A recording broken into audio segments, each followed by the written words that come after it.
After reading the Purpose-Driven Life book by Rick Warren, it has left me with a lot of unanswered questions, answers that I don't have answers for at the moment.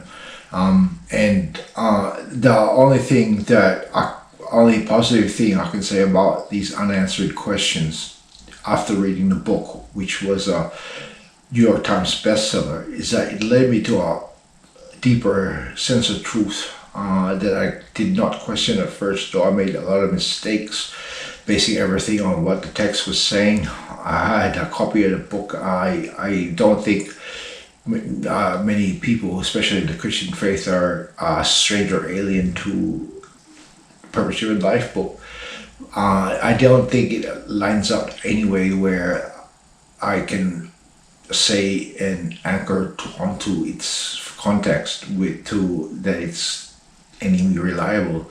And I don't want to start issues with other Christians based on this, because their personal experiences are different to the truth that I am finding out for myself. Of course each one teach one, yet you do not trade truth over something that is false that leads you to like cotton candy. It sounds pleasing to the ears and it's like sweet popcorn, but really stale worms when you get to the end of the road you choose to take based on what Rick Warren's book spoke about.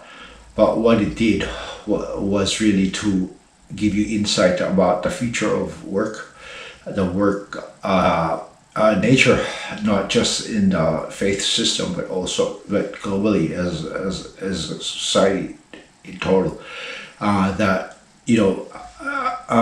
truth, the many truths about why it is that we had to decentralize, and why 15-20-year-old veterans in the field of whatever the multinationals are established on, like whether it's the record business, a record company, or an automotive organization. I know a lot of people who have left their jobs, and they had prestigious jobs that they decided to leave and abandon and go AWOL for something that is purpose driven.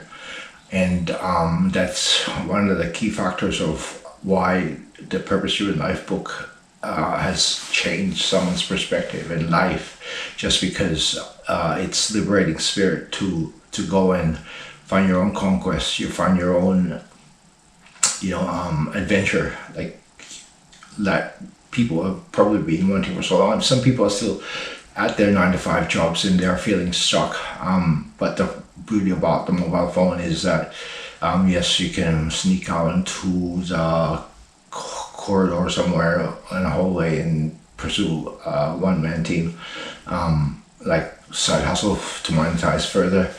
But the nature and future of work has changed ever since we have taken on board this global mentality of what work really means and what it counts, and what makes it important to you to not just shift careers, but to altogether abandon and go AWOL and leave the comforts of your 9-to-5. Some people, they worked 7 days and relied on paycheck to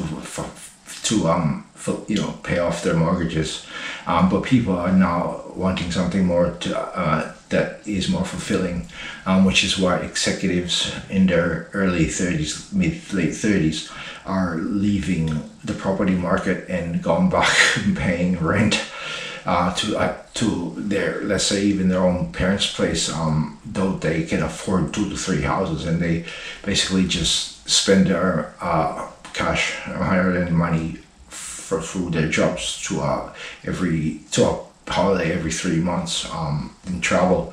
And that's the future of work, that the same mentality of the Rick Warren book, Purpose-Driven Life, has led many people's perspectives and changed everybody's perceptions. It became to be a one mindset world. So to me, the book is credible if you want something that tickles and fancies your ears. But as far as biblical truth, I cannot suggest the manuscript to you, because I found it to be inconsistent with what is the believers, the devout believers commit life, what they commit to, in the fruit that you were supposed to be, bearing. Because the book itself, Pursuing Life, is basically a feel-good book, and I don't think that's what scripture or what the hardcore devout text you read, like, the manifestation within it, like, you don't have one foot on earth and one foot in heaven. And it's hardcore truth when you lay down your life for the sake of the cross and set aside your own interests.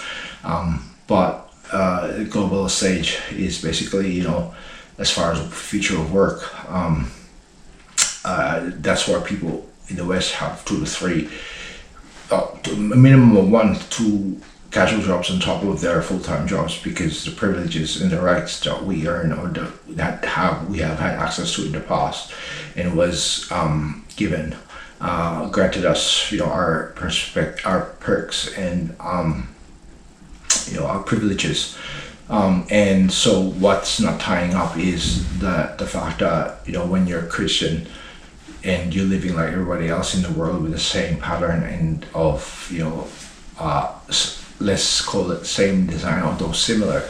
The difference is the absorption of what the world you're living in and what the word is telling you and what the rest of the world is doing. But the future of work has